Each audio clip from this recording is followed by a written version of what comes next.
प्रणाम, नमस्कार। बहुत स्वागत है आपका उस कार्यक्रम में जिसका नाम है हे प्रभु आनंददाता। और आपके विचार, आपके सुझाव इस कार्यक्रम में हम तक पहुंचते रहें। हमारा व्हाट्सएप नंबर है 7009694440। आज हम जिस विषय पर बात कर रहे हैं, मैंने जब उस विषय को सुना तो मैं भी अचंभित रह गया। क्या मृत्यु का भी बुलावा आता है? क्या मृत्यु आने के पहले दरवाज़ा खटखटा कर ये कहती है कि मैं आने वाली हूँ? अक्सर लोगों को ये शिकायत होती है। कहा तो ये भी जाता है कि बड़े बड़े धर्मगुरु, और एक ऐसे ही धर्मगुरु की आत्मकथा के बारे में मैं पढ़ रहा था कि वो जब एक असाध्य रोग से पीड़ित हुए तो टहलते हुए अक्सर बड़बड़ाते थे कि थोड़ा समय प्रभु मुझे और मिल जाता इस शरीर को, जिसमें मेरी आत्मा है, तो मैं कुछ और कार्य कर लेता। लेकिन उनको भी पता था कि अब ये शरीर एक असाध्य रोग से पीड़ित है, तो मृत्यु ने दरवाज़ा तो खटखटा ही दिया था। लेकिन बहुत सारे लोगों की शिकायत बनी रहती है कि हमें पता नहीं चला। खासतौर से जो चला जाता है वो क्या शिकायत करेगा, लेकिन उनके परिवारजन कहते हैं कि अक्सर बाबूजी ये कहते थे, या अक्सर जो भी ईश्वर ना करे कोई इस अप्रिय स्थिति से गुजरे, लेकिन वो कहते हैं कि उनके तो बड़े सपने थे, अभी तो ये करना है, अभी तो वो करना है। तो क्या मृत्यु की आहट जब होती है तब भी हम आंख मूंद लेते हैं? बहुत गूढ़ विषय है, बड़ा ऐसा विषय है जिस पर हम बात करने से हिचकते हैं, हम ठिठकते हैं। लेकिन मुझे लगता है कि इस विषय, यही वो विषय है जिसकी आंख में आंख डालकर उसके सत्य तक पहुंचने का प्रयास हम सबको करना चाहिए। तो चलिए सीधे चलते हैं हमारे विद्वान वक्ता, भगवत गीता के अध्येता, मानस मर्मज्ञ प्रोफेसर डॉक्टर सुरेंद्र बिहारी गोस्वामी जी के समक्ष। प्रणाम करता हूँ गोस्वामी जी। आज आपको सुनकर मुझे पिताश्री की 2-3 बातें याद आ गईं, और मुझे लगता है आज उसमें गोते लगाने से बहुत आनंद हो जाएगा जी। सबसे पहले तो पिताजी का एक प्रसिद्ध वाक्य मैं कहूँ जो वो अक्सर कहते थे, जब वो 100 की सीढ़ियाँ पार हो गए और 104-5 बरस के हो गए, तब वो बार बार ऊपर की ओर देखकर कहते थे कि उखों लगत नहीं अब बैठी होते मुस्कात की अब बुला लें। मतलब सहज बुंदेलखंडी में वो अपना संवाद करते थे, लेकिन वो कहते थे ऊपर बैठी भवानी को ये नहीं लगता कि बुला लें। एक उनका प्रसिद्ध, हर बार वो बोलते थे। दूसरी, वो ये बात बड़े आत्मीयता के साथ लोगों को उपहास में कहते थे कि सुनो, मैं बिना बुलाए तो यमराज के यहाँ भी नहीं जाऊँगा। कहते थे मैं बिना बुलाए तो यमराज के यहाँ भी नहीं जाऊँगा। तो फिर तुम्हारे यहाँ की तो बात अलग है, वो बोलते थे।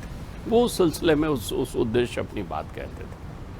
उनसे अनेकों ने एक बार मेरा चिंतन हुआ, और उन्होंने मुझे बताया कि काल कैसे हमें चिट्ठी भेजता है, कैसे हमें पाती भेजता है, कैसे हमें फ़ोन करता है, कैसे हमें समय पर सूचना देता है। सबसे पहले काल को समझ लें। काल का 2 अर्थ हो गया, एक समय, एक मृत्यु। बिल्कुल, समय, एक मृत्यु। वो बहुत सुंदर परिभाषित करते थे मृत्यु को। पिताश्री कहते थे कि काला अवधि व्यतीत हो जाने को मृत्यु कहते हैं। काला अवधि, समयावधि जब बीत जाती है तो उस बीत जाने को मृत्यु कहते हैं। जो निर्दिष्ट समय आपके पास बना हुआ है, जैसे ही वो समय खत्म हो जाता है तो उस समय की वहाँ मृत्यु हो जाती है, उस अवधि की वहाँ मृत्यु हो जाती है। वो कहते थे तुम लोग भैया, हम तो पिक्चर देखने गए नहीं, तुम लोग फिल्म देखने जाते हो, 3 घंटे की फिल्म देखते हो, और फिल्म खत्म हो गई है तुम्हें कैसे मालूम चलता है? उसमें लिखा हुआ आ जाता है द एंड। उसमें लिखा हुआ आ जाता है द एंड। इसका मतलब ये है कि वो समयावधि बीत गई, उस मनोरंजन की मृत्यु हो गई। वहाँ पर जितना देख रहे थे वो समाप्त हो गया। तो काला अवधि का व्यतीत हो जाना मृत्यु है। अब मृत्यु, सबसे पहले आप समझ लें, हमारे अध्यात्म और पुराण में प्रत्येक क्षण मृत्यु के नित्य का वर्णन है। मृत्यु आपके संदर्भ में हर बात परिभाषित करते हुए कहती है। सबसे पहले मृत्यु अर्थात मृत्यु के देवता, आप ध्यान रख लें, अत्यंत संवेदनशील है। उनका नाम धर्मराज है। मृत्यु कभी भी भयावह नहीं है। मृत्यु बहुत मिठास के साथ आती है।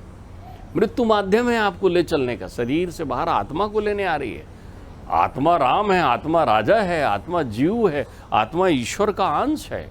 तो वो परमात्मा के अंश को लेने आएगी तो असमान ढंग से नहीं आती। इसलिए मृत्यु जो है बहुत मधुरम होती है, बड़ी मधुरता से आती है। यह बड़ी गहरी और आप ध्यान रखिएगा, बहुत मधुरम, बड़े सम्मान से आपको लेने आती है। आप चाहे अमीर हो, चाहे गरीब हो, चाहे राजा हो, चाहे भिखारी हो, आपको जब भी मृत्यु लेने आती है तो बड़े सम्मान से लेने आती है।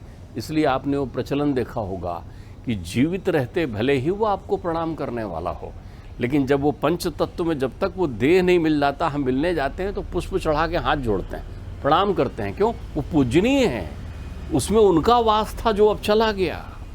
तो मृत्यु बड़े सम्मान से आपको लेने आती है। दुनिया में सब आपका अपमान कर दे, मृत्यु नहीं करता। वाह।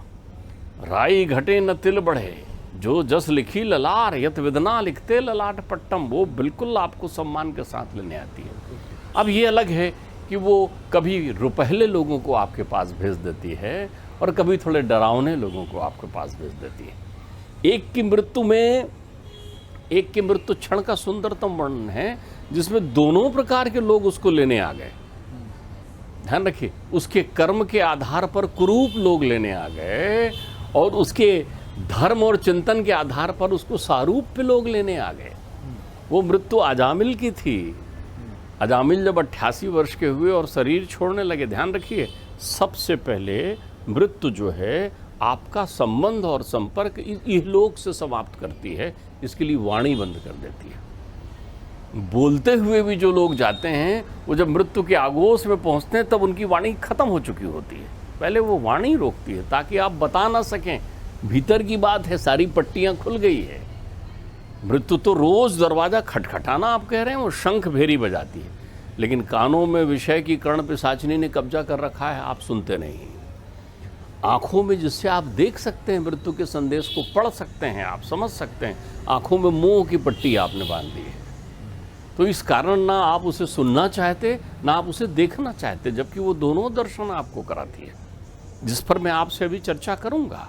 आप देखिए, अजामिल जो है कुकर्म में लगा हुआ है, दुष्ट है, तो उसको लेने के लिए कुरूपवान लोग आते हैं।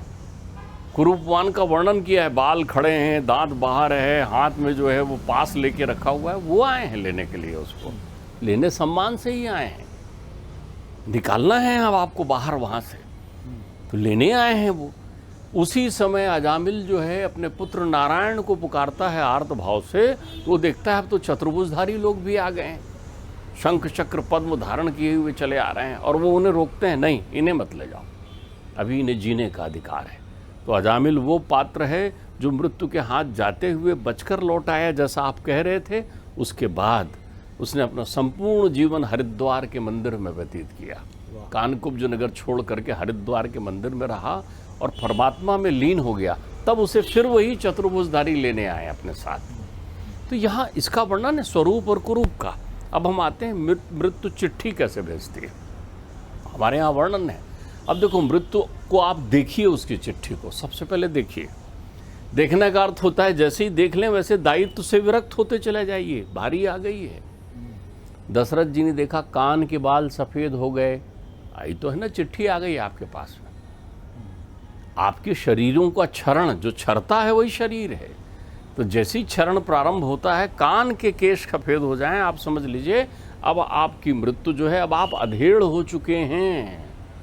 अब जो भी कालावधि था मध्यांतर हो गया है आपके जीवन में, अन्य बातों के समान रहने पर तैयारी कर लेना चाहिए। उनने तो तैयारी कर ली, राम को राज्य देने के बारे में घोषणा कर दी उनने, आप तो डाई करके रख लेते हैं ना, आप उसकी उपेक्षा कर रहे हैं। आप देखिए फिर मृत्यु क्या करती है, आपके दंत पंक्तियों को विक्षिप्त करना शुरू करती है।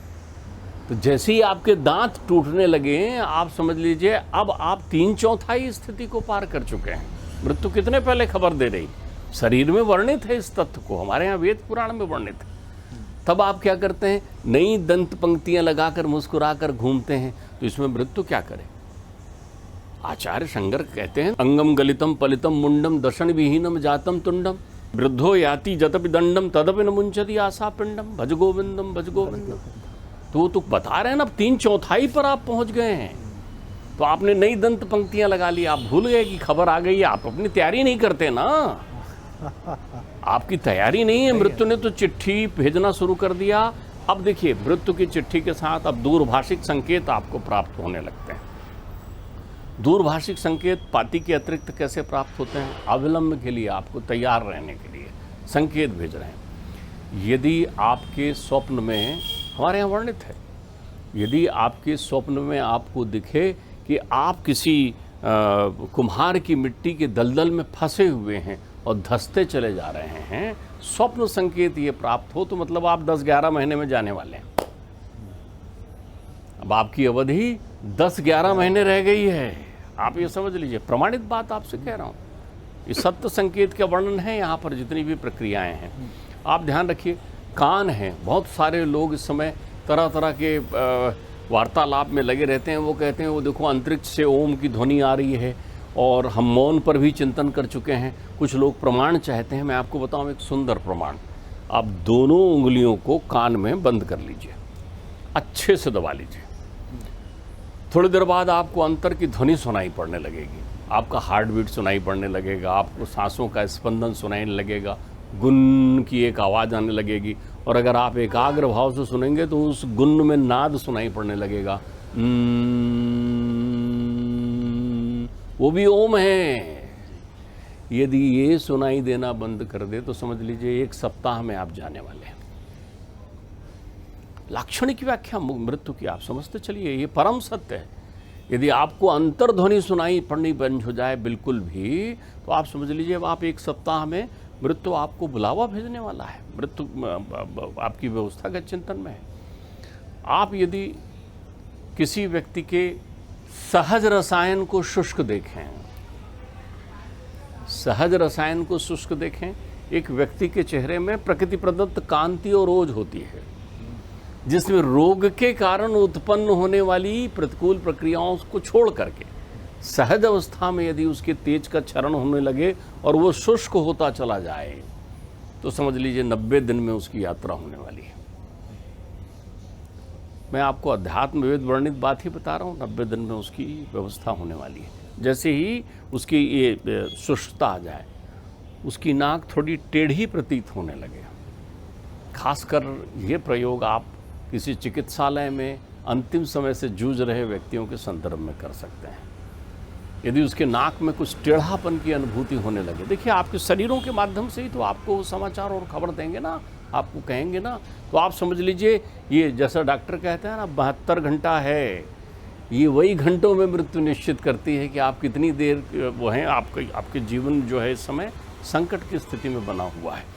तो ये तमाम प्रतिकूलताओं के साथ, स्वप्न संकेतों के साथ, शारीरिक अवयवों के क्षरण के साथ प्रत्येक बार मृत्यु आपको खबर करती है, जागृत करती है। ऋषि मुनि क्या करते हैं, ध्यान रखिएगा, हमारे यहाँ कई बार वर्णन आता है। आप देखिए, आपने शबरी का नाम कितने आदर से सुना है। शबरी के गुरु जो है दरभंग ऋषि, उनको अपनी मृत्यु का आभास हो गया कि मेरी मृत्यु आने वाली है, तो मृत्यु का कैसा स्वागत करते हैं उनको मालूम था। उन्होंने ध्यान धारणा में लगाया, शबरी को बुलाया, बोले सुनो, ये शरीर नहीं रह पाएगा, इस शरीर को जाना होगा, लेकिन परमात्मा राम आएंगे, परमात्मा राम आएंगे, तुझे उनके दर्शन मिलेंगे। और सुन, यहाँ तब तक मैं विद्यमान रहूँगा जब तक परमात्मा आएंगे। मैं अपना शरीर उत्सर्ग कर रहा हूँ। और एक स्थान पर बैठकर योगाग्नि से अपना शरीर छोड़ देते हैं। मृत्यु का बड़ा सुंदर उल्लेख है। परमात्मा राम जब संसार चक्र में अपने सारे चरित्र पूरा कर चुके, देवत्व का सारी प्रक्रियाएं निर्वहन कर चुके, तब एक दिन उनके यहाँ मृत्यु का आगमन हुआ। धर्मराज आए, काल के देवता आए उनके यहाँ प्रणाम करने कि परमात्मा काला अवधि पूर्ण हो गई है। आपने जितना समय आपने सुनिश्चित किया था इस पृथ्वी पर अपनी लीला और चरित्र करने के लिए, उसका काल पूर्ण हो चुका है। ये वही घटना है जब लक्ष्मण को उनने मना कर दिया था कि भीतर प्रवेश नहीं करना। ऐसे ही यदुकुल के नाश के पूर्व कृष्ण से मिलने मृत्यु आए। उन्होंने कहा परमात्मा ये मेरे साथ आया हुआ है कली, इसका शासन, इसका काल प्रारंभ हो गया है, इसको अपनी प्रभुसत्ता यहाँ स्थापित करनी, आपके लीला का समय पूर्ण हुआ। तो ये प्रत्येक समय आपके घर अनेकों अनेक प्रयत्नों से आते हैं। जब आप कुसंग में पड़ने लगते हैं तब मृत्यु सन्निकट होती है। जब भी आप, क्योंकि आपका अंतर्मन चिल्ला चिल्ला कर कहता है। और आप देखिए बहुतेरे लोग बहुत अल्प समय में या किसी घटना में इसलिए मृत्यु को प्राप्त कर जाते हैं कि वो कुसंग में पड़ जाते हैं। अब कुसंग का अर्थ ये नहीं होता उन्माद का चरम हो जाना, मद में मस्त हो जाना। मृत्यु का आपके शरीर की इस अवधि से कोई लेना देना नहीं है कि आप 100 साल जिए कि 25 साल जिए कि 5 साल जिए कि 75 साल जिए। बिल्कुल ठीक। मृत्यु के लिए इसका कोई मानिंदगी नहीं है। मृत्यु अपनी अनुभूति देता है। कई प्रसिद्ध लोगों को देखिए, मृत्यु का भास ही होता है कि वो मिलकर जाने लगते हैं और आपसे कहते हैं देखो यार, यदि मुझे जीवन मिला तो मैं फिर मिलूंगा, कल फिर मुलाकात होगी, और रात में वो विश्राम को प्राप्त कर जाते हैं। मृत्यु वाणी के माध्यम से भी आती है। कई प्रसिद्ध ऐसे व्यक्तित्व हो गए हैं जिन्होंने अपने मृत्यु के पूर्व ऐसी वाणी का प्रयोग किया है जिसमें वो अपनी मृत्यु को परिभाषित कर रहे थे, संकेत दे रहे थे कि मैं जाना चाहता हूँ। ऋषि खडवांग को अपनी मृत्यु का एहसास हो गया, बड़े बड़े ऋषि मुनियों को। आप ध्यान रखिए, परीक्षित जो हैं भागवत के एक ऐसे चरित्र हैं जिनको शाप ही है कि 7 दिन में तक्षक नाग तुमको डसेगा। अब हम समझ रहे हैं वो शाप के कारण जा रहे हैं। तो परीक्षित चूंकि धर्मावलंबी राजा थे, तो एक कश्यप विप्र हुए। कश्यप ऋषि नहीं, उन विप्र का नाम कश्यप था, जो अपने आप में सर्पसत्य विद्या के विशेषज्ञ थे। उनके सामने दुनिया का कोई भी सर्प किसी को डस ले तो वो उसको सर्पदंश से मुक्त कर देते थे, उस विष से। तो उन्होंने तय किया कि मेरे राजा के जीवन में संकट है भाई। तो वो चले अपने गांव से, उठाई अपनी लाठी और निकले वहाँ से चले। तो जब वो अपनी लाठी उठाकर निकले घर से चलने के लिए और आए रास्ते में, तो रास्ते में उन्हें तक्षक मिला। तक्षक ने उनसे कहा, सावधान विप्र, तुम कहाँ जा रहे हो?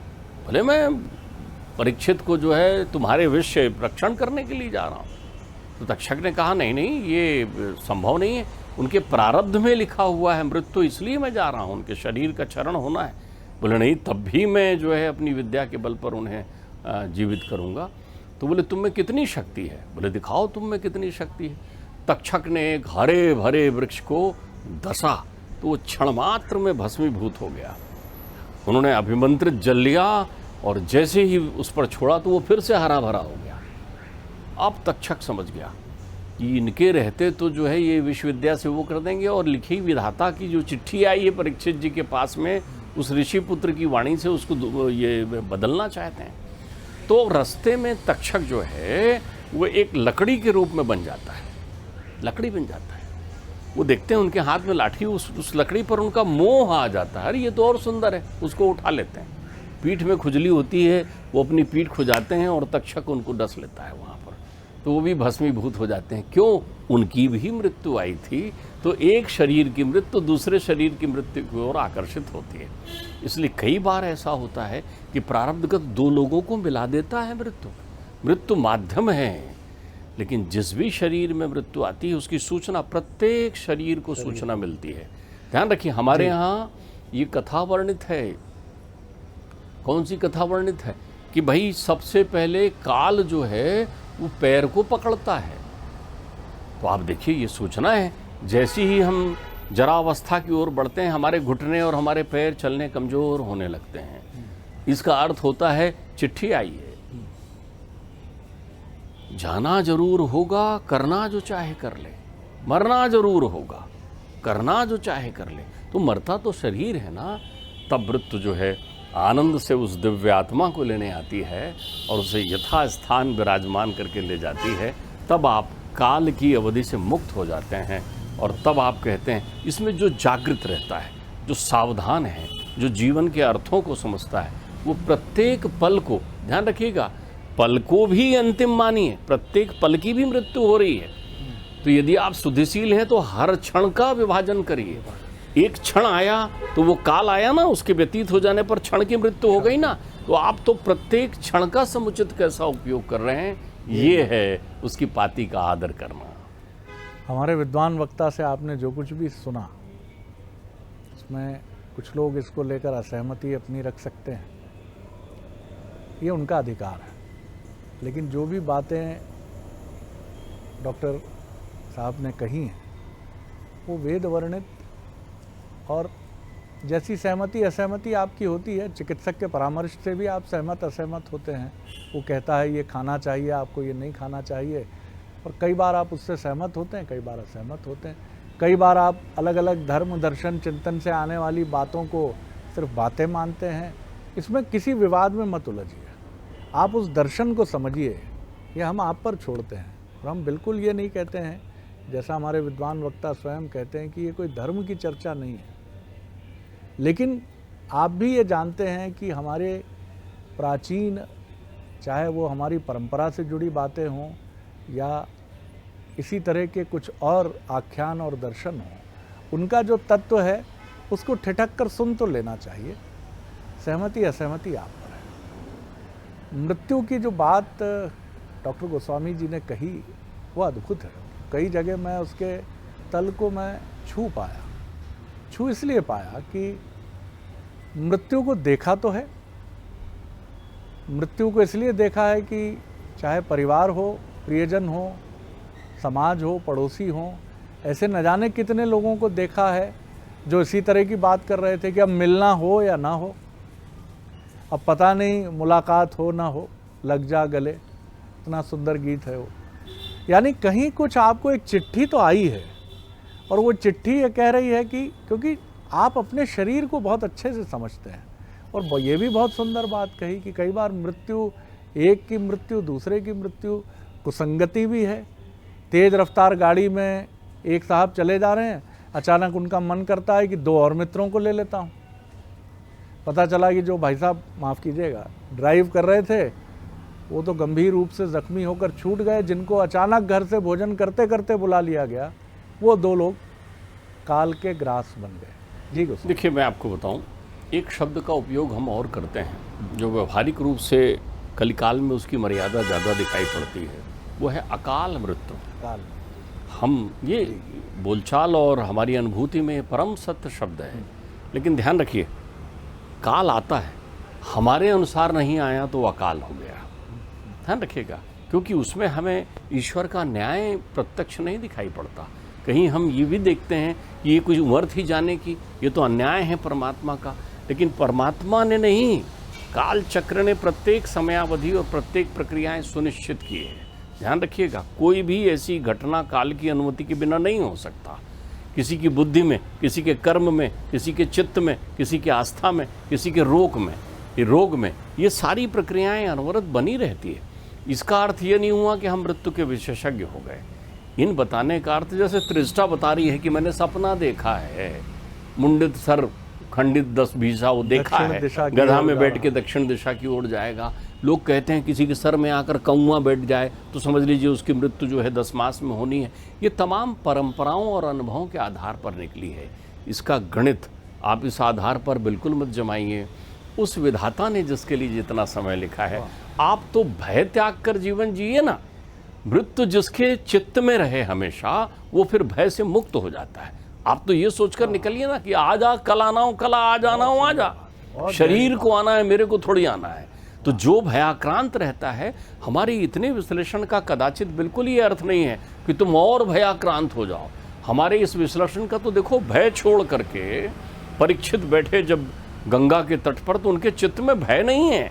इसका अर्थ ये है, आप अपने दायित्व से निवृत्ति यानी प्रत्येक क्षण लेते चलो। दायित्ववान जितना अधिक रहोगे उतना लगेगा अरे ये काम करना था, वो काम करना था।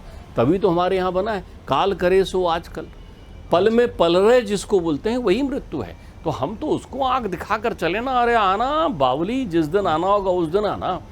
मैंने पिताश्री कहते थे, मृत्यु वो प्रेयसी है, मृत्यु वो प्रेयसी है जो अपना आलिंगन लिए घूम रही है, लेकिन जो दौड़कर उससे कहता है कि आ मेरे गले लग जा, उसको वो प्रणाम करके दूर रहती है, क्योंकि फिर वो पुरुषार्थी और कर्मवान होता है। मृत्यु भय नहीं है, मृत्यु आनंद है। तो इसलिए आप मृत्यु को उस आनंद के रूप में, अरे भाई शरीर है, क्षरित होगा, जाएगा अपनी प्रक्रियाओं में। तो दूसरी बात, आपने कई बार कहा, मैं आज और ये सुस्पष्ट कर दूं, हमारा चिंतन आध्यात्मिक चिंतन है, आध्यात्मिक विमर्श है। हम यहाँ मंथन करते हैं, जो मोती जिसको अच्छा लगे ले ले, जो कुछ अच्छा आपको लगे वो परमात्मा की कृपा है। और यदि कहीं आपको कुछ बुरा लगे तो समझ लेना वक्ता में खोट था। तो वक्ता चिंतन करते करते जो है अपने उस खोट के लिए हमेशा क्षम्यवान बना रहे। क्योंकि किसी ने कहा है, नरस्य भूषणम रूपम, रूपस्य भूषणम गुणम, गुणस्य भूषणम ज्ञानम और ज्ञानस्य भूषणम क्षमम। आपके अंतर्चित्त में प्रत्येक घर में शांति हो, प्रत्येक के जीवन में आनंद रहे, प्रत्येक व्यक्ति तनाव मुक्त रहे और व्यक्ति होने के साथ व्यक्तित्व का निर्माण हो, चिंता दूर हो, चिंतन की धारा में बहे, यही हमारा उद्देश्य है। देखिए कितनी बड़प्पन की, किस तरह की एक पराकाष्ठा मिलती है कि आपको अच्छा न लगे तो आप क्षमा कर दीजिए, त्रुटि मान लीजिए। अब इसके बाद कहने के लिए क्या शेष रहता है? तो इसको इसी रूप में ग्रहण करिए और इसी मंथन के अमृत को ग्रहण करिए। बाकी आपको जो जैसा लगे, आप स्वतंत्र हैं, आप अपना स्वयं की एक विभूति है। लेकिन ये अद्भुत आज कई बातें मैंने अपने जीवन में इस तरह की चर्चा पहली बार मैं उसका सहभागी बना हूँ। चर्चा में सहभागी क्या, श्रोता बना हूँ। चर्चा तो सिर्फ सुनी है मैंने, लेकिन अद्भुत रही है और इसके बहुत सारे बिंदु हैं जिन्होंने मेरे मन को बहुत गहराई से झकझोरा है और संभवतः आप भी कुछ उसी अनुभूति से गुजरे होंगे। अगले एपिसोड में एक और नया विषय लेकर उपस्थित होंगे। प्रणाम, बहुत धन्यवाद गोस्वामी, प्रणाम, नमस्कार।